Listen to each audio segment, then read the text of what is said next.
এই পৃথিবীর বুকে মোমেনদের আনন্দদায়ক জিনিস দুইটি। দুনিয়ার জীবনে আনন্দদায়ক তৃপ্তি, শান্তি, প্রশান্তি, মজা, ইন্টারেস্ট, মনের দুঃখ দূর করবে, মন পরিষ্কার করবে, মনে শান্তি লাভ করবে, ভালো লাগবে মোমেনের জন্য দুইটি জিনিস। একটি হচ্ছে কিতাবুল্লাহ, আর একটি হচ্ছে সুন্নতে রাসূল। এই দুটো ছাড়া মোমেনের শান্তি এর বাহিরে থাকলে কেউ তৃপ্তি পাবে না। মোমেনের শান্তি কোরআন, কোরআন শোনার ভিতরেই মোমেনের কল্যাণ, শান্তি, কল্যাণ, নাজাত, মুক্তি, কামিয়াব, সফলতা, জান্নাত। সুবহানাল্লাহ। এর বাহিরের যারা জীবন যাপন করতেছে অশান্তি আর অশান্তি। কথা বলেন ঠিক কিনা? শান্তি পেতে হলে কোরআন, শান্তি পেতে হলে রসুলের সুন্নাহ। রসুলের সুন্নাহ আর কোরআন ছাড়া পৃথিবীর মুসলমান কেন, ইহুদি, খ্রিস্টান এবং বৌদ্ধ, মুশরিক, হিন্দু, অমুসলিম, ওরাও শান্তি পাবে না কোরআন ছাড়া। কোরআনের বাহিরে সমাজ ব্যবস্থা, সেই সমাজ ব্যবস্থায় যদি অমুসলিমরা বসবাস করে তারাও শান্তি পাবে না। আর যদি কোরআন কর্তৃক সমাজ ব্যবস্থা হয় তাহলে সেই সমাজ ব্যবস্থায় অমুসলিমরাও শান্তি পাবে। তাদের জান, মাল, ইজ্জত, চুরি, ডাকাতি, খুন খারাপির থেকে তারাও রক্ষা পাবে। আনন্দের বিষয় হচ্ছে কি? সূরা ইউনূস, সূরা ইউনূস। قُلْ بِفَضْلِ اللَّهِ وَبِرَحْمَتِهِ فَبِذَلِكَ فَلْيَفْرَحُوا هُوَ خَيْرٌ مِّمَّا يَجْمَعُونَ। সূরা ইউনূস 58 নম্বর আয়াত। হে নবী, আপনি বলুন, মানুষের উচিত কোরআন রূপী ফাদল মানে অনুগ্রহ, আল্লাহর অনুগ্রহ ও তার রহমতের কারণে আনন্দ প্রকাশ করা, কোরআন নিয়ে আনন্দ প্রকাশ করা। কারণ তারা যা কিছু জ্ঞান সম্পদ জমা করেছে এটা তার চাইতে অনেক ভালো।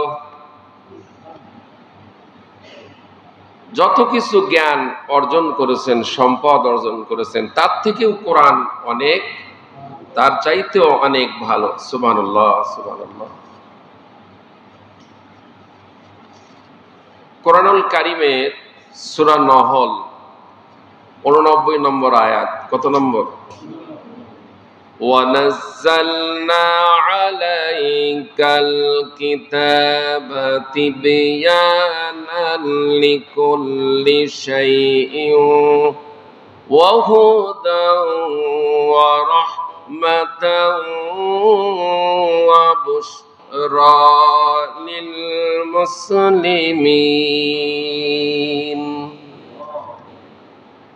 আমার আল্লাহ রাব্বুল আলামিন বলেন, হে রাসূল, আমি এই কিতাব, আমার কোরআন, আমার কালাম আপনার নিকট নাজিল করেছি। আল্লাহ বলতেছেন, হে রাসূল, আমার এই কোরআনটা আমি, হে রাসূল, আপনার উপর নাজিল করেছি।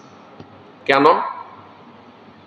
মানব জীবন পরিচালনার জন্য, মানব জীবন পরিচালনার জন্য আমাদের জীবন কেমন করে পরিচালনা হবে, কোন পথে, কোন রাস্তায়, কিভাবে আমাদের জীবন পরিচালনা হবে, কিভাবে আমরা আমাদের জীবনকে পরিচালনা করব, সেজন্যই তো এই কিতাব নাজিল করা হয়েছে।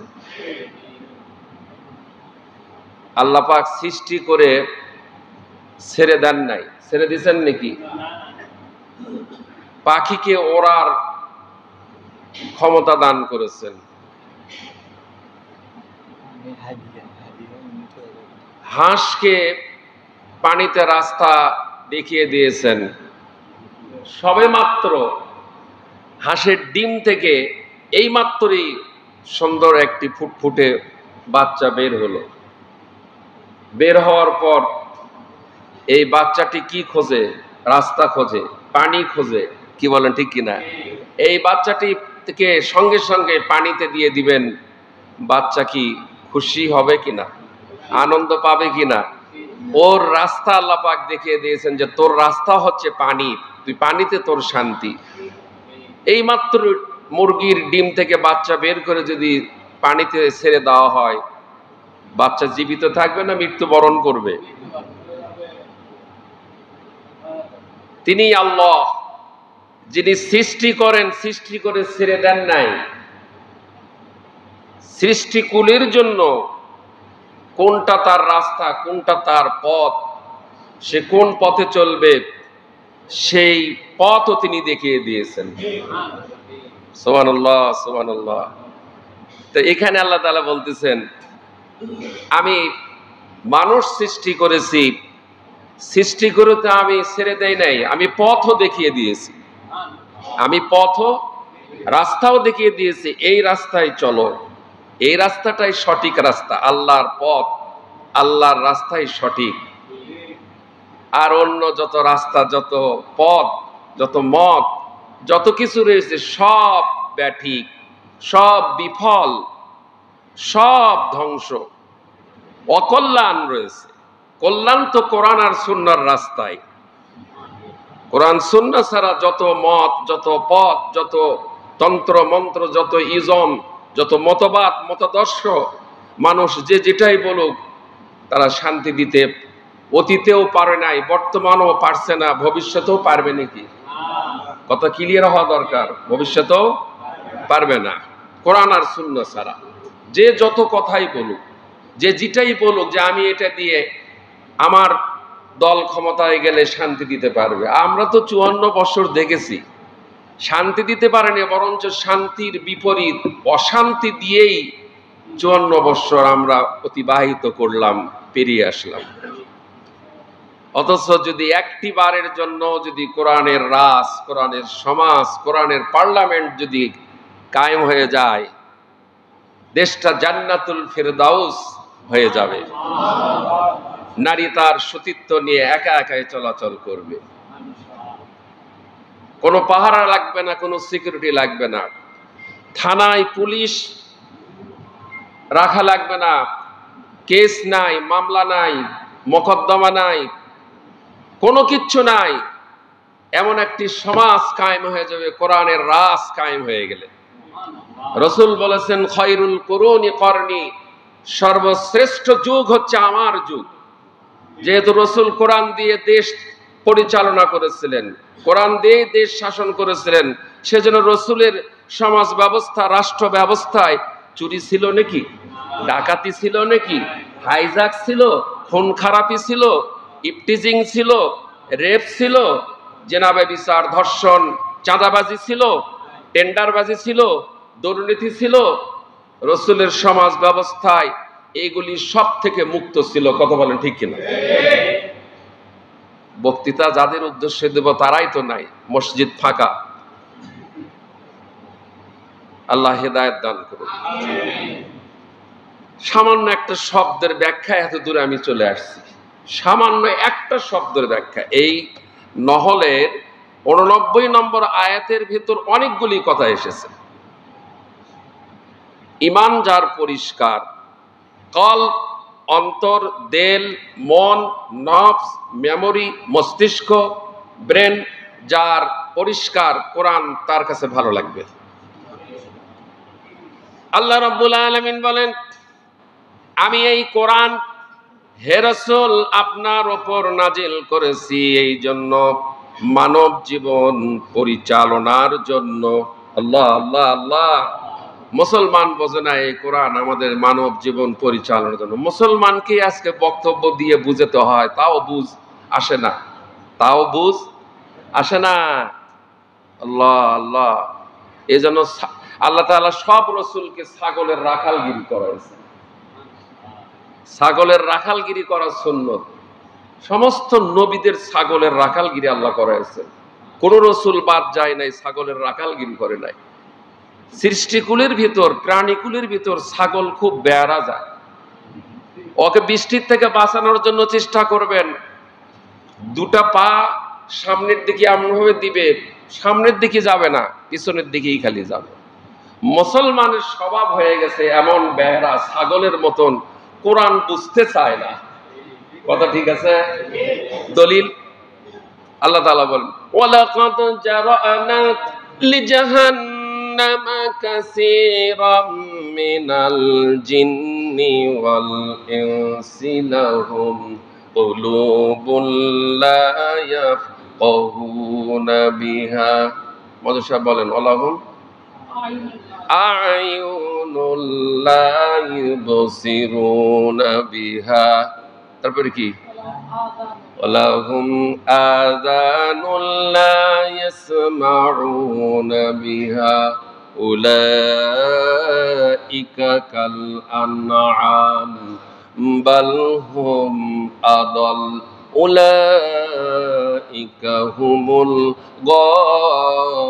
গাফিলুন। আমি দলিল ছাড়া কোনো কথা বলবো না।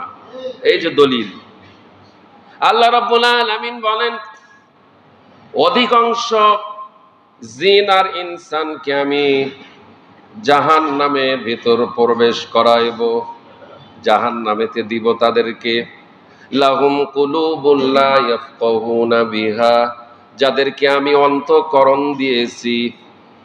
অন্তর দেওয়ার পর যারা এই কোরআনটাকে অন্তর দিয়ে গ্রহণ করে নাই, লাহুম আ'য়ুনুল লা ইউবসিরুনা বিহা, যাদেরকে আমি দুটি চোখ দিয়েছি।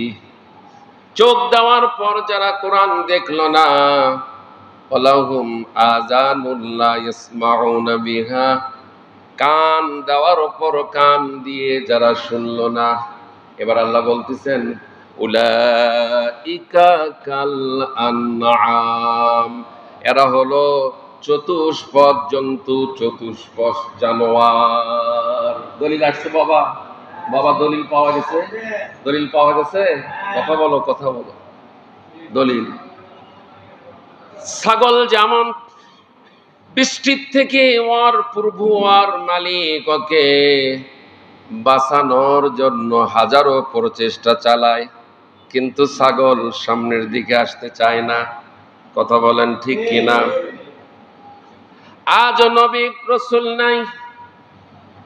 নবী রসুলের সময় পেরোটে নবী রসুলরা যখনই যে নবী এসেছেন, যে জাতির জন্য, যেই কওমের জন্য, যেই গোত্রের জন্য, সেই জাতিকে আসমানি কিতাব, আল্লাহর ওয়াহদিয়াত, আল্লাহর তাওহীদের একত্ববাদ, ওয়াহদানিয়াত, তাওহীদের দাওয়াত, এক আল্লাহর দাওয়াত, গোলামির দাওয়াত যখনই যে নবী দিয়েছে, ওই নবীর সঙ্গে ওই জাতির, ওই কওমের লোকেরা দুর্ব্যবহার করেছে।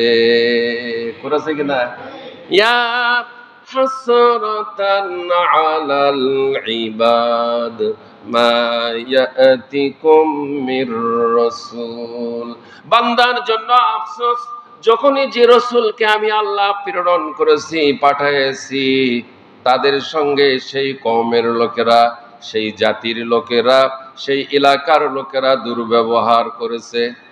কথা বলেন ঠিক কিনা? নবী রসুল পৃথিবীর জমিনে নাই, সারাটা পৃথিবীর জমিনে নাইবে রসুল রয়েছে, আছে কিনা?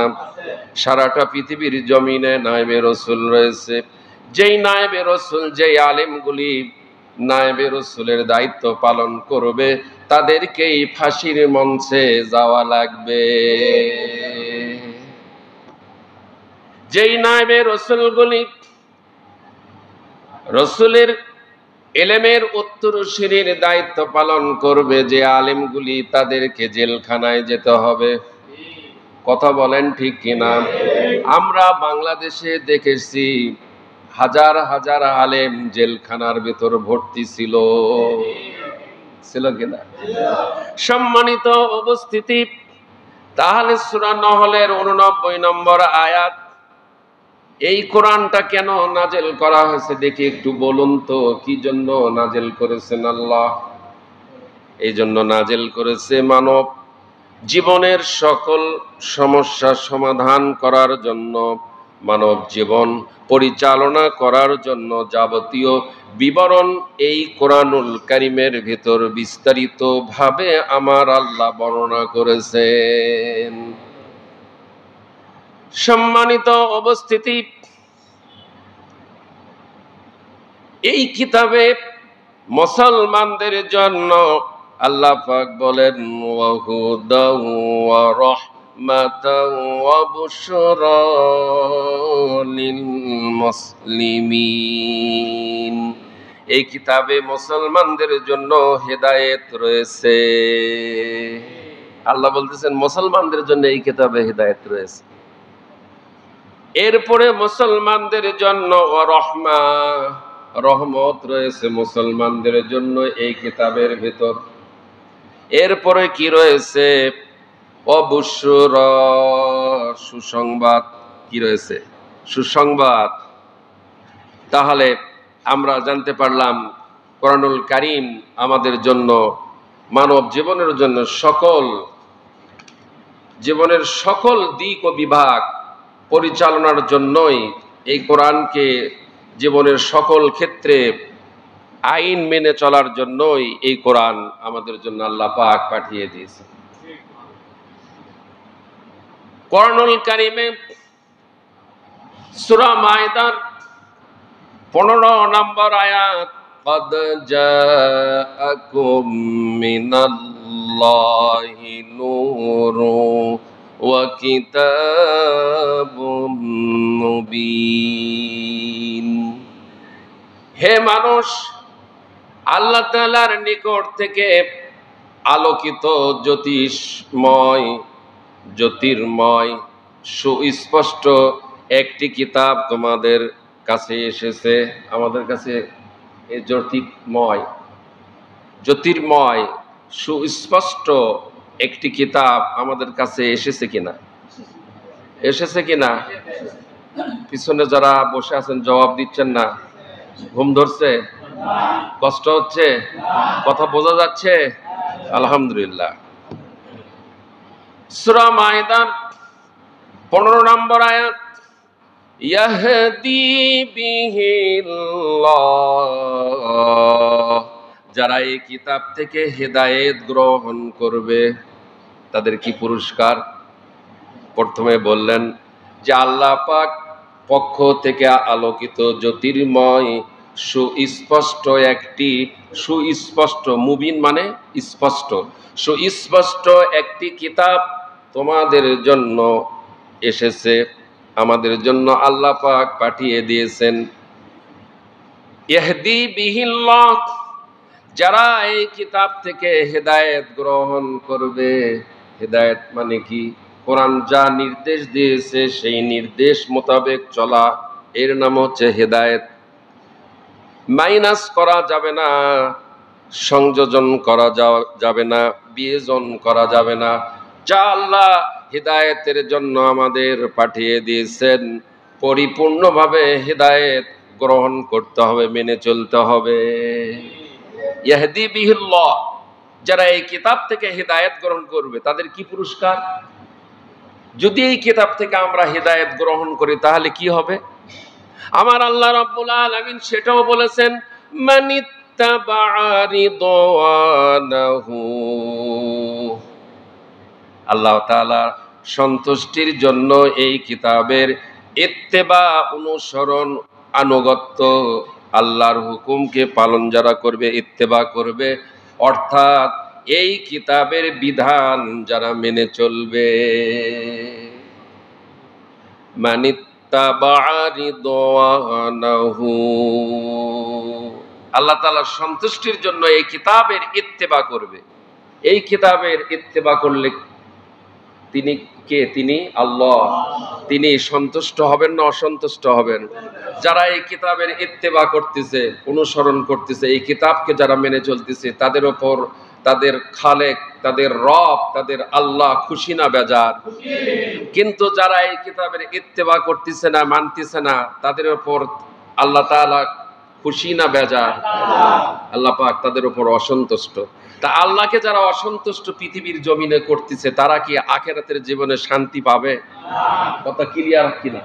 কথা ক্লিয়ার কিনা? এরকম মুসলমান আছে কিনা এই কিতাবের ইত্তেবা বাদ দিয়ে মানব রচিত আইন কানুন তৈরি করে তার ইত্তেবা করতেছে? তাহলে আল্লাহ পাক সেই জায়গায় কি তাদের উপর খুশি না বেজার? তাহলে আল্লাহকে অসন্তুষ্ট করে জান্নাতে যেতে চাই কেউ কি? আমি কি আল্লাহকে অসন্তুষ্ট করে জান্নাতে যেতে পারবো? কিন্তু এই ধরনের মুসলমানও আছে, আল্লাহকে অসন্তুষ্ট করতেছে সর্বক্ষণ সর্বসময়।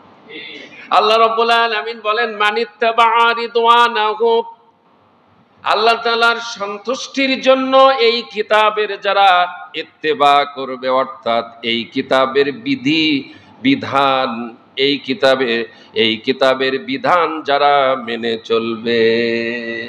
ইত্তেবা মানে এই কিতাব, এই কোরআনের বিধান যারা মেনে চলবে, কোরআনকে যারা বিধান হিসেবে, সংবিধান হিসেবে, কনস্টিটিউশন হিসেবে, দস্তুর হিসাবে কোরআনকে যে মুসলমান গ্রহণ করেছে, তাদের কথায় ইত্তেবা, তারাই ইত্তেবা করতেছে। আর যারা কোরআনকে এখনো বিধান হিসাবে, কনস্টিটিউশন হিসাবে, দস্তুর হিসাবে, সংবিধান হিসেবে যারা এখনো কোরআনকে গ্রহণ করে নাই, তারা কখনোই কোরআনের ইত্তেবা, আল্লাহর ইত্তেবা তারা করছে না। কথা ক্লিয়ার? যদি কোরআনের ইত্তেবা যারা করবে, কি হবে? সুবুলাস সালাম, আল্লাহ তাআলা তাদেরকে শান্তির পথ দেখাবেন। সুবুলাস সালাম, তাদেরকে শান্তির রাস্তা দেখাবেন। আর আল্লাহর যারা ইত্তেবা করবে, কোরআনের যারা, এই কিতাবের যারা ইত্তেবা করবে, তাদেরকে শান্তির ভিতর আল্লাহ তাআলা রেখে দিবেন। এরপরে কি হবে? ওয়ায়ুখরিজুহুম মিনাজ-যুলুমাতি ইলান-নূর, সে সকল লোককে যারা কোরআনের ইত্তেবা করবে, সেই সকল লোককে আল্লাহ তাআলা কুফরির অন্ধকার থেকে, জাহালত থেকে ঈমানের আলোতে বের করে আনবেন। এরপরে কি আরো রয়েছে? বিইযনিহি ওয়া ইয়াহদিহিম ইলা সিরাতিম মুস্তাকিম, আল্লাহ তাআলা নিজ অনুগ্রহে সেই সব লোককে সরল, সোজা, মজবুত, সঠিক পথের ওপর প্রতিষ্ঠিত করবেন। নিজ অনুগ্রহে, আল্লাহ নিজেই দয়া করে, অনুগ্রহ করে ওই সকল লোক যারা কোরআনের ইত্তেবা করতেছে, তাদেরকে সরল, সোজা, মজবুত, সঠিক পথের ওপর প্রতিষ্ঠিত করবেন। আসুন, মূল এতক্ষণ তো ভূমিকা রাখলাম যে কোরআন থেকে আলোচনা করব, সেই কোরআন সম্পর্কে বেশ কয়েকটি আয়াত কারিমা আপনাদেরকে শোনানো হলো। মোটামুটি এখন ভাইয়েরা এসে গেছেন, আলহামদুলিল্লাহ। মোটামুটি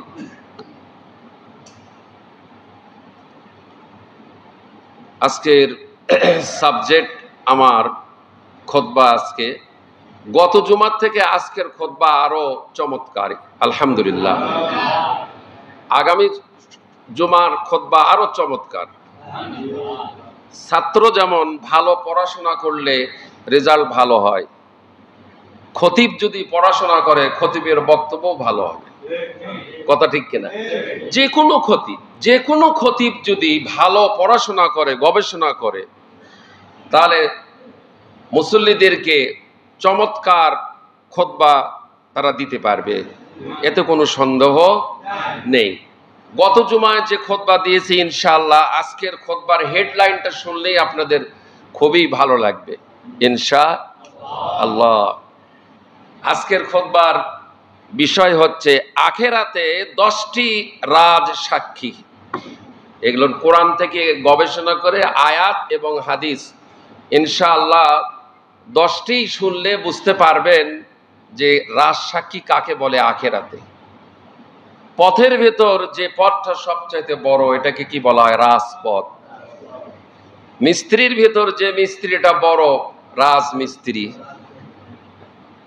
তা সবাই বুঝতে পারছেন। হাঁসের ভেতর যে হাঁসটা বড়, রাজহাঁস।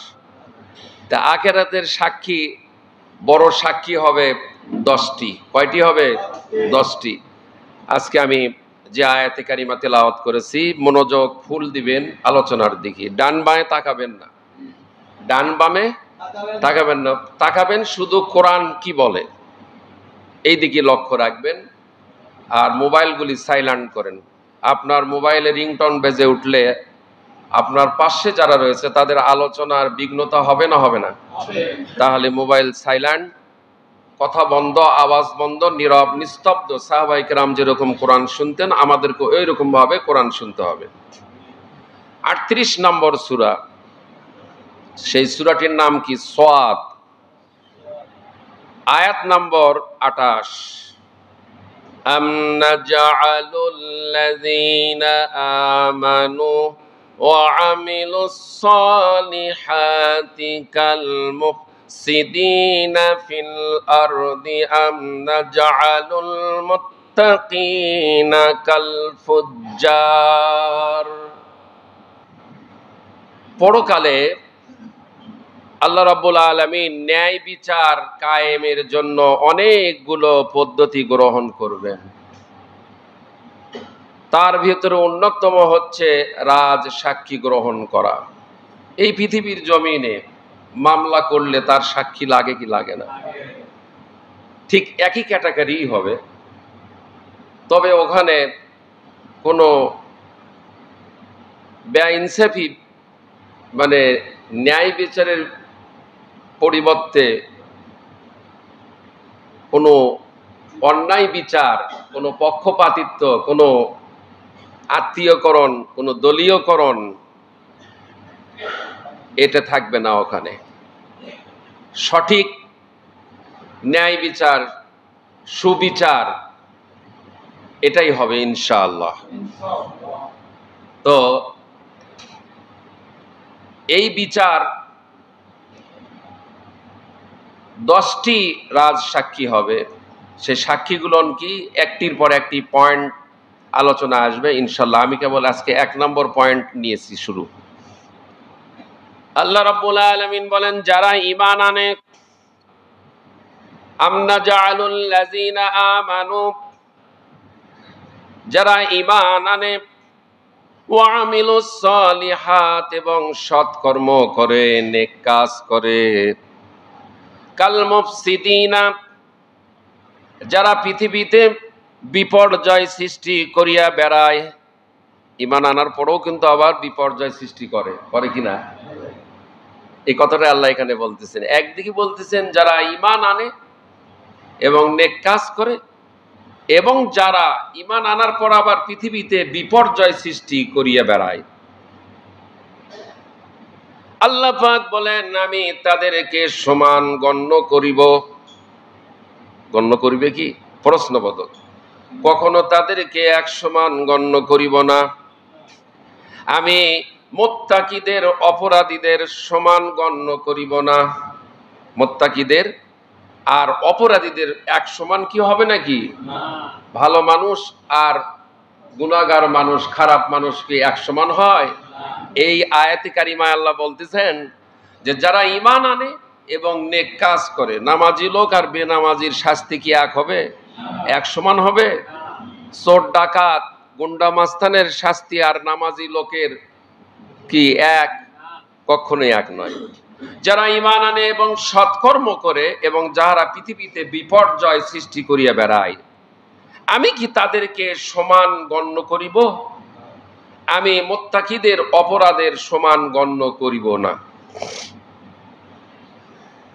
এজন্যই আল্লাহ পার্থক্য করার জন্যই আখেরাতে রাজ সাক্ষী গ্রহণ করবেন। এই পার্থক্যটা করার জন্যই রাজ সাক্ষী গ্রহণ করবেন। আরো পরিষ্কার করে দিই, এই পৃথিবীর জমিনে আমাদের আদালতগুলি, কোর্ট কাছারিতে, panel court, high court, supreme court আছে কিনা? সর্বোচ্চ হচ্ছে কি? সুপ্রিম কোর্ট সর্বোচ্চ। নিম্ন আদালতে যখন হয় না তখন কোথায় চলে যায়? সর্বোচ্চ আদালতে। সর্বোচ্চ আদালতে চলে যায় একটি মাত্র কারণ, ন্যায় বিচার পাওয়ার জন্য। কিন্তু যারা জাস্টিস, যারা বিচারক মণ্ডলী, যারা বসে আছে ওই জায়গায়, এ পর্যন্ত 54 বৎসরে কোনোদিন বাংলার জমিনে ন্যায় বিচার প্রতিষ্ঠা হয় নাই, হয় নাই, হয় নাই। ইন্না আরসালনাকা বিল হাক্কি লিতাহকুমা বাইনান নাসি বিমা আরাকাল্লাহ। ইন্না আনজালনাকা বিল হাক্কি, ও নবী, আপনার উপর এই কিতাবখানা আমি সত্য সহকারে নাজিল করেছি। কত বোঝা যাচ্ছে? ইন্না আনজালনাকা বিল হাক্কি লিতাহকুমা বাইনান নাস, সূরা নিসা 105 নম্বর আয়াত। কথা বলেন না, কোনো আমার সাথে কোনো কিছু বলবেন নাকি? তাহলে কথা বলেন না, একটা কথাও বলা যাবে না। আপনি কথা বলবেন, আমার শেষ। এই দেখেন, আমার এখন মন খারাপ হয়ে গেছে, আমার মন টন একবারে শেষ। ইন্না আনজালনা বিল হাক্কি লিতাহকুমা বাইনান নাস, সূরা নিসার 105 নম্বর আয়াত। কত নম্বর? 105 নম্বর আয়াত। হে রাসূল, আপনার উপর এই কিতাবখানা নাজিল করেছি লিতাহকুমা বাইনান নাস, যাতে করে এই কিতাব দিয়ে আপনি মানুষের ন্যায় বিচার, সুবিচার, জাস্টিস ফয়সালা করতে পারেন। কোরআনে নাই কি? আমি 2021 সালের এখানে আল্লাহর ঘরের খাদেম হয়ে এসেছি। আল্লাহ পাক নিয়ে এসেছেন আল্লাহ পাকের ঘরের খেদমত করার জন্য। 2021 সাল থেকে 2025 সাল কোরআনে কি আছে আর কি নাই, প্রত্যেকটি জুমা প্রায় 5টি বৎসর হয়ে আসছে, একটি করে কথা বলে যাচ্ছি। আল্লাহ রাব্বুল আলামিন বলেন লিতাহকুমা বাইনান নাস, হে রাসূল, যাতে করে আপনি এই কোরআন দিয়ে মানুষের কোর্ট কাছারিতে মামলা মোকদ্দমা কেসগুলির যাতে আপনি ন্যায় বিচার ফয়সালা করে দিতে পারেন, এই জন্যই এই কিতাব আপনার উপর আমি রাসূল নাজিল করেছি। আর রেখে দিছি মসজিদের তাকে, বাসায় রেখে দিছি। আর কোর্টগুলিতে কোরআনের বিপরীত আইন চলছে। এই জন্য আসামি যারা হয় তারা ন্যায় বিচার পায় না, সুবিচার পায় না, সঠিক বিচার পায় না। আখিরাতে কিন্তু এটা থাকবে না, আখিরাতে কিন্তু ন্যায় বিচার হবে, আখিরাতে ন্যায় বিচার হবে। তাহলে দুনিয়াতে কোরআন নাজিল করা হয়েছে ন্যায় বিচার প্রতিষ্ঠা করার জন্য। রাসূলকে আল্লাহ বলতেছেন যে আপনি ন্যায় বিচার প্রতিষ্ঠাতা করুন এবং সঠিক বিচার করুন। সম্মানিত উপস্থিতি, তাহলে আখিরাতে ন্যায় বিচার করার জন্যই আল্লাহ রাব্বুল আলামিন আমাদেরকে জানিয়ে দিলেন ওই দিন কোনো বেইনসাফি হবে না, ন্যায় বিচার পেয়ে যাবে প্রত্যেকেই। কাদেরকে? আমাদের পক্ষে এবং বিপক্ষে সাক্ষী হিসাবে গ্রহণ করবে। তার 1 নম্বর, আজকে 1 নম্বর পয়েন্ট ইনশাআল্লাহ আমরা আলোচনার ভিতর প্রবেশ করতেছি। তাহলে আজকে খুতবার হেডলাইন কি? আখিরাতে 10টি রাজ সাক্ষী। আখিরাতে 10টি রাজ সাক্ষী। 1 নম্বর হচ্ছে আল আরদ। আরদ শব্দের অর্থ হচ্ছে জমিন, পৃথিবী। 99 নম্বর সূরা জিলজালের 4 নম্বর আয়াত। ইয়াউমাইযিন তুহাদ্দিসু আখবারাহা, সেদিন পৃথিবী তাহার বৃত্তান্ত বর্ণনা করবে। সেদিন মানে কোন দিন? কিয়ামত। কিয়ামত কায়েম হয়ে যাবে, এই জমিন তার বৃত্তান্ত বর্ণনা করবে। এই জমিনের ওপরে সকল মানুষ গুলি চলাফেরা করেছে, জমিনের ওপর বসবাস করেছে, জমিনের ওপর হেঁটে হেঁটে চলাচল করেছে। জমিন তার বৃত্তান্তগুলি, জমিন তার খবরগুলি বর্ণনা করবে। কি বর্ণনা করবে? আল্লাহ পাক বলেন বি আন্না রাব্বাকা আওহালাহা, জিলজালের 5 নম্বর আয়াত। কারণ তোমার প্রতিপালক তাহাকে আদেশ করবে। জমিন যে এগুলো বৃত্তান্ত বর্ণনা করবে, এটা কার আদেশ? আল্লাহর আদেশ জমিনকে। জমিন বলে দাও আমার জমিনের ওপর কে কি করেছে, তুমি সব আজকে উন্মুক্ত করে দাও, সব খবর বলে দাও। জমিনের মুখ খুলে যাবে, জমিন কথা বলবে সেদিন।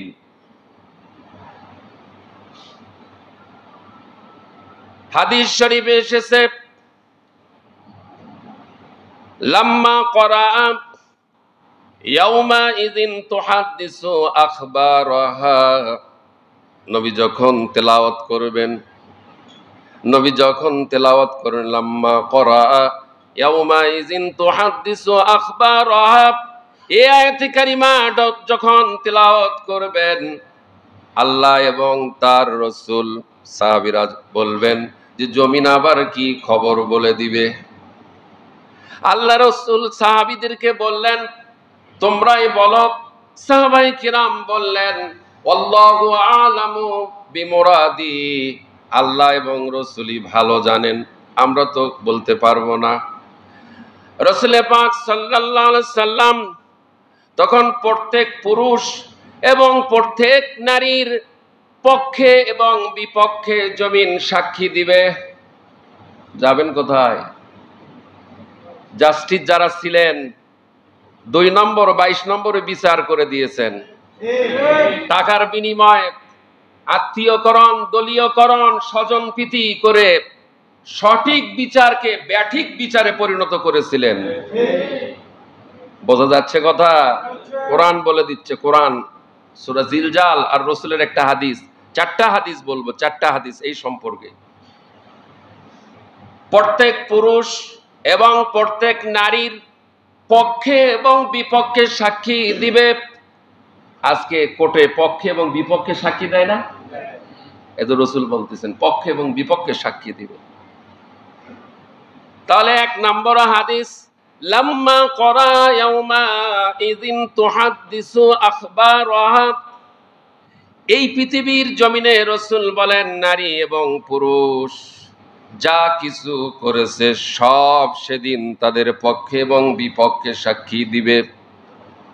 আমরা যা কিছু করছি পৃথিবীর জমিনে সব কিছু সেদিন জমিন বলে দিবে।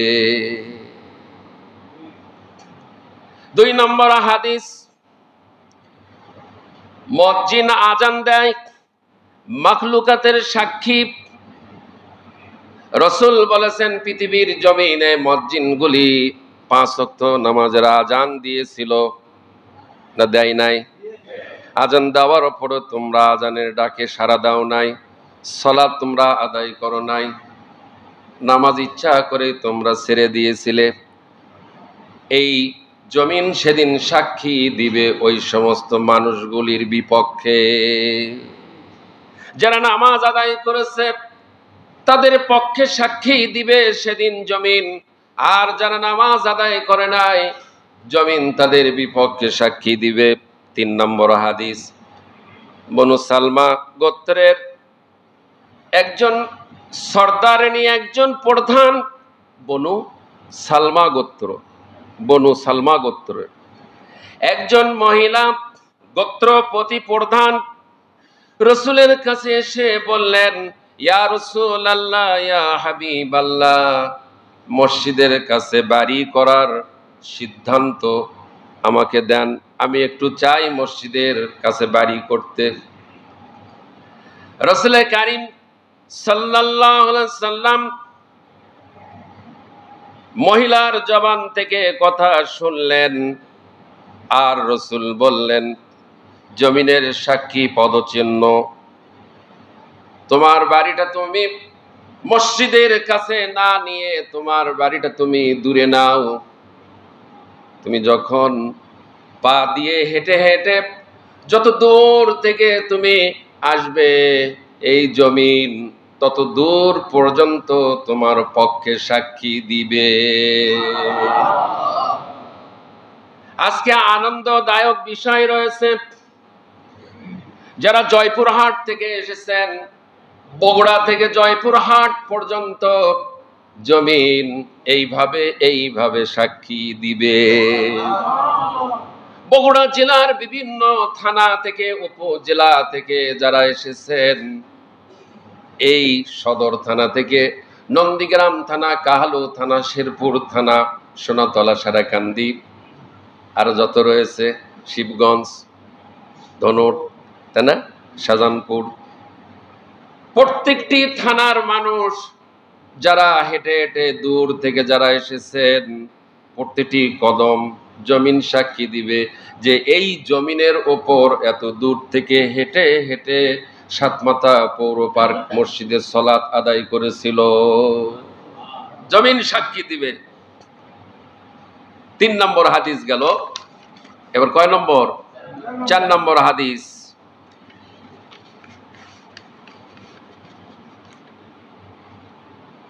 قال النبي صلى الله عليه وسلم, রাসূল করিম সাল্লাল্লাহু আলাইহি ওয়াসাল্লাম।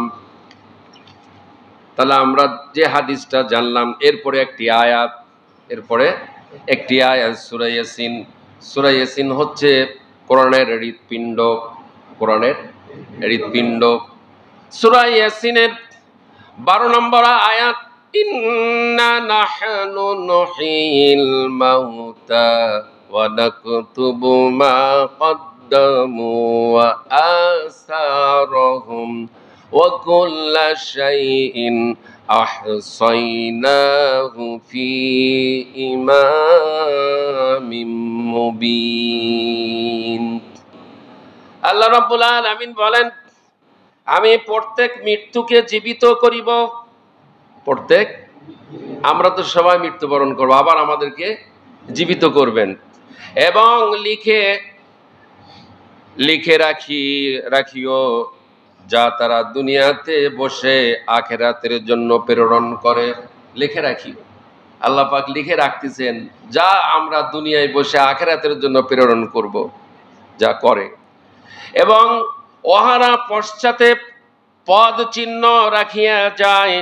এই যে আমরা পদ চিহ্ন রেখে যাচ্ছি না এখান থেকে, এই যে একটু আগে যেটা বললাম, আমি প্রত্যেক জিনিস স্পষ্ট কিতাবে সংরক্ষিত রেখেছি। প্রত্যেকটি জিনিস স্পষ্ট কিতাবে সংরক্ষিত রয়েছে। আছে কিনা? 4 নম্বর হাদিস বলতে চেয়েছিলাম, আল্লাহ রাসূল বলেন, তোমরা জমিনের কোনো স্থানে বসে যদি গুনাহ করো তাহলে ওই জমিনেই তওবা করে নাও। ঢাকায় বসে গুনাহ করেছো, গুনাহ করার পরে সঙ্গে সঙ্গে ওখানে বসেই গুনাহ তওবা করে নাও। আল্লাহ আল্লাহ আল্লাহ, এটা 4 নম্বর হাদিস। তোমরা যেখানেই যে স্থানেই বসে গুনাহ করতেছো, সঙ্গে সঙ্গে সেখানে, নাহলে জমিন কিন্তু সাক্ষী দিবে, জমিন বলবে, কবে না কোন দিন কক্সবাজার, সেন্ট মার্টিন তোমরা বেড়াতে এসে অমক রুমের ভেতর গিয়ে তোমরা জিনা ব্যভিচার করেছিলে। কথা বলেন ঠিক কিনা? জমিন সেদিন বলে দিবে, অমুক দিন তুমি অমুক কালারের শার্ট প্যান্ট পরে তুমি চট্টগ্রামে তুমি বোর্ডিং এ ঢুকে জিনা ব্যভিচার করেছিলে। এই যে জমিন সাক্ষী দিবে, সিলেটে গিয়ে এই কাজ করেছিলে, ভারতে গিয়ে এই কাজ করেছিলে, পৃথিবীর যে কোনো প্রান্তে গিয়ে তুমি যখন যে কাজ করবে, ফামাইয়ামাল মিসকালা যাররাতিন খায়রান ইয়ারা, এই পৃথিবীর জমিনে একটা জাররা পরিমাণ যদি আপনি নেক কাজ করেন, ভালো কাজ করেন, আমলে সালেহ যদি করেন, সৎ কর্ম যদি করেন, পৃথিবীর জমিন সাক্ষী দিবে। জোরে বলেন সুবহানাল্লাহ। হাজিরা যখন শাহজালাল বিমানবন্দরে যখন বগুড়া থেকে বিভিন্ন জেলা থেকে শাহজালালে যখন যায়, শাহজালালে যেয়ে বিমানের ভেতরে যখন ওঠে, বগুড়া থেকে শাহজালাল বিমান থেকে আপনার সৌদিতে জেদ্দা বিমানবন্দর, এই যে দীর্ঘ পথ, দীর্ঘ রাস্তা, আপনার প্রত্যেকটি কদমে কদমে আপনি নেকির জন্য সৌদি আরবে ছুটছেন, আপনি নেকির জন্য, সওয়াবের জন্য, গুনাহ মাফের জন্য, নেক আমলের জন্য সৌদি আরবে আপনি যাচ্ছেন। বগুড়া থেকে জেদ্দা পর্যন্ত, সৌদি পর্যন্ত প্রত্যেকটি কদমে কদমে জমিন আপনার পক্ষে সাক্ষী দিবে। আবার আপনি গুনাহের জন্য পৃথিবীর এক প্রান্ত থেকে আর এক প্রান্ত চলে যাচ্ছেন গুনাহের জন্য, সেদিন জমিন সাক্ষী দিবে, ওমান ইয়ামাল মিসকাল যাররাতিন শাররান ইয়ারা। যাররা পরিমাণ যদি গুনাহের কাজ করে যদি যাও, হাসরের ময়দানে, কিয়ামতের ময়দানে, ওই যাররা পরিমাণ গুনাহের কাজের জন্য জমিন রাজ সাক্ষী তোমার বিপক্ষে দিবে। সম্মানিত উপস্থিতি, তাহলে পৃথিবীর জমিনে মিথ্যা বললে জমিন সাক্ষী দিবে না দিবে না? সত্য বললে সাক্ষী দিবে কি দিবে না? নেককার ভালো মানুষদের, মোমেনদের পক্ষে জমিন সাক্ষী দিবে, আর বেঈমান নাফরমান জাহেলদের বিপক্ষে জমিন সাক্ষী দিবে। দেবে কিনা? কবে কোন দিন মসজিদের জুতা চুরি করে নিয়ে গেছে কোন আল্লাহর বান্দার, জমিন সেদিন সাক্ষী দিবে। আমরা খালি ধৈর্য ধারণই করে যাই। কথা বলেন ঠিক কিনা? ওরা একের পর এসে প্রতিদিন চুরি করে নিয়ে যায়। হাসরের ময়দানে, কিয়ামতের ময়দানে জমিন বলবে, এই তুমি অমুক দিন অমুক আল্লাহর বান্দার তুমি জুতা চুরি করে নিয়ে এসেছিলে। সম্মানিত উপস্থিতি, এমনি ভাবে নিম্ন পর্যায় থেকে শুরু করে নিয়ে উপর পর্যায় পর্যন্ত, রাষ্ট্র পর্যন্ত যারা জনগণের সম্পদ যারা আত্মসাৎ করেছে, জনগণের সম্পদ, দেশের সম্পদ যারা চুরি করেছিল, জমিন সেদিন তাদের বিপক্ষে সাক্ষী দিবে। কেউ যদি ভোট চুরি করে, জমিন ভোট চুরিকারীর বিপক্ষে সাক্ষী দিবে কি দিবে না? ভোট যদি কেউ অতীতে ভোট চুরি হয়েছে কি হয় নাই, বলতে হবে, সত্য কথা বলতে হবে। আল্লাহ সত্য কথা বলার জন্য নির্দেশ দিয়েছেন, আর মিথ্যা কথা বলার জন্য আল্লাহ তাআলা নিষেধ করে দিয়েছেন। সুতরাং 16টি বছর ভোট চুরি হয়েছিল কিনা? যারা এই কাজটা করেছে তাদের বিপক্ষে জমিন সেদিন সাক্ষী দিবে কি দিবে না? এই জন্য যাদের ঈমান আছে তারা কোনোদিন ভোট চুরি করবে না, আর যাদের ঈমান নাই তারা খালি ভোটেই চুরি করবে।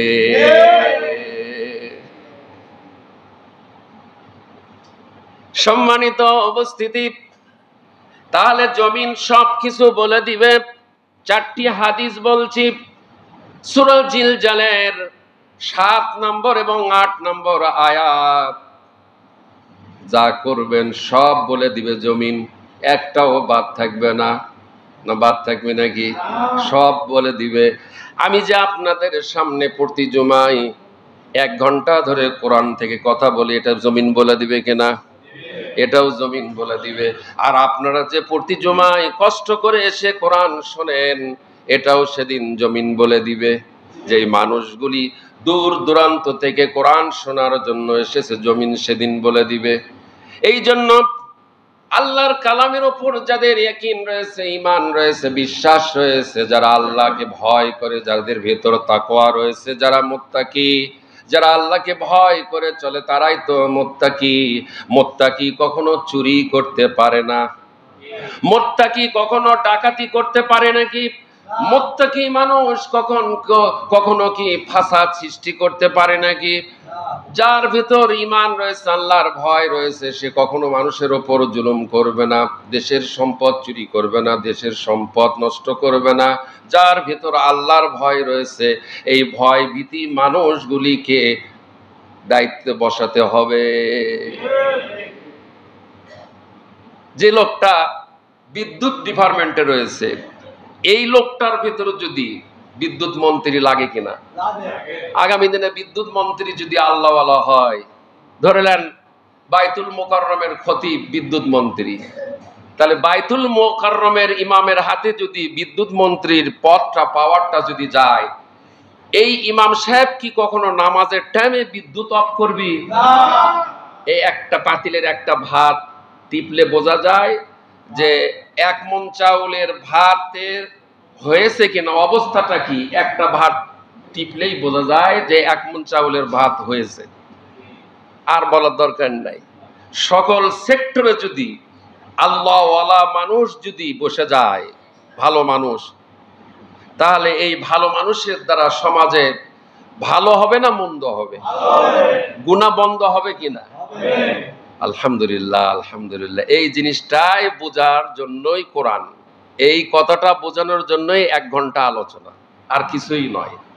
আমার কি কোনো এখানে স্বার্থ আছে নাকি যে এই দিকে কথা নিয়ে যেতে হবে, এই দিকে নিয়ে যেতে হবে, ওই দিকে নিয়ে যেতে হবে, এই দিকে নিয়ে যেতে হবে, আমার দাদার দিকে নিয়ে যেতে হবে, আমার বাবার দিকে নিয়ে যেতে হবে, আমার ওস্তাদের দিকে নিয়ে যেতে হবে? আমার এখানে কি স্বার্থ পড়ে গেছে? নবী রাসূলদের যেমন কোনো স্বার্থ ছিল না, নিঃস্বার্থ যেমন দাওয়াত দিয়েছেন, কোরআন পৌঁছে দিয়েছেন, আসমানি কিতাব পৌঁছে দিয়েছেন, আল্লাহর বাণী যেমন পৌঁছে দিয়েছেন, বাংলাদেশের প্রত্যেকটি মসজিদের খতিব শুধু নয়, পৃথিবীর যত মসজিদ রয়েছে, বাইতুল মুকাররম থেকে, বাইতুল্লাহ থেকে, মসজিদে নববী থেকে শুরু করে নিয়ে সারাটা পৃথিবীর সমস্ত খতিবদের কোনো স্বার্থ নাই, কোনো আত্মীয়করণ, কোনো দলীয়করণ খতিবদের অন্তরের ভিতরে নাই। খতিবদের অন্তরের ভিতরে রয়েছে আল্লাহ এবং রসুল। আল্লাহ এবং রসুলের কথা প্রত্যেকটি উম্মতের কাছে পৌঁছিয়ে দেওয়া। বাল্লিগু আন্নি ওয়ালাউ কানা আয়া, একটা হাদিস জানলে ওইটাই পৌঁছে দাও। ইয়া আইয়ুহার রাসূল, হে রাসূল, বাল্লিগ, আপনি পৌঁছিয়ে দিন, মা উনজিলা ইলাইকা মির রাব্বিক, আপনার উপর যা নাজিল করা হয়েছে। রসুলের উপর কি নাজিল করা হয়েছে? এই কোরআনটা পৌঁছিয়ে দেন। আমি 12টা 20-এ উঠছি, এখন 1টা 20, 1 ঘন্টা ধরে কি পৌঁছে দিচ্ছি? এটা কি আমার কোনো দোষ? এটা কি আমার কোনো ভুল? কিন্তু অনেকে এটাও দোষ মনে করতেছে, ভুল মনে করতেছে। কোরআন পৌঁছে দাও। রসুলকেও এরকম বলছিলে কিনা যে কোরআন কেন বলে, কোরআনের কথা কেন বলে, কোরআনের কথা কেন বলে? জোর বলেন নাউজুবিল্লাহ। এই জন্য কোরআন প্রত্যেকটি খতিব জুমার দিন তাফসির মাহফিলে, ওয়াজ মাহফিলে কোরআন পৌঁছে দিচ্ছে, সঠিক দিক নির্দেশনা দিচ্ছে। আল্লাহ এবং রসুল যে দায়িত্ব দিয়েছে উলামায়ে কেরামদের ওপর, খতিবদের ওপর, অর্থাৎ প্রত্যেকটি খতিব চায় রসুলের প্রত্যেকটি উম্মত আল্লাহর জান্নাতে প্রবেশ করুক। আমাদের লক্ষ্য উদ্দেশ্য প্রত্যেকটি মুসলিম নর নারীকে, প্রত্যেকটি মুসলিম ভাই বোনকে, মাদেরকে জাহান্নামের পথ থেকে জান্নাতের পথে নিয়ে আসা, এটাই আমাদের দায়িত্ব, আর কিছু নয়। আমরা এখানে সম্মানী ভাতা হাদিয়া দেয় সেজন্য এখানে ইমামতি করতেছি। আমাদের এই মিম্বরের দায়িত্ব খতিবদের যে এলেম পৌঁছিয়ে দেওয়া, কোরআন পৌঁছিয়ে দেওয়া, সুন্নাহ পৌঁছিয়ে দেওয়া। সুতরাং আমরা নিঃস্বার্থভাবে, আমাদের ভিতর কোনো স্বার্থ নাই যে আমরা কোরআন বাছাই করে করে বলবো এটা করা যাবে না, এটা রসুল করে নাই, এটা করার নির্দেশ দেওয়া হয় না, যে এই আয়াতগুলি না বললেই হয়, এই আয়াতগুলি বললেই হয়। তাহলে ওই আয়াতগুলি কি অপরাধ করছে? ওই আয়াতগুলি বাদ থাকবে? মাইনাস করা যাবে? কোরআন কি মাইনাস করা যাবে, সংযোজন করা যাবে? এরকম মুসল্লিও আছে যে এই আয়াতগুলি না বললেই হয়, ওই আয়াতগুলি কেন বলে? তা আল্লাহ ওই আয়াত কি অপ্রয়োজনীয় নাজিল করেছে না প্রয়োজনীয় নাজিল করেছে? এ পাগল ছাগলক বুঝানো যায় না, এ পাগল ছাগলক বুঝানো যাবে না, পাগল হয়ে গেছে। আল্লাহ তাআলা হেদায়েত দান করুন।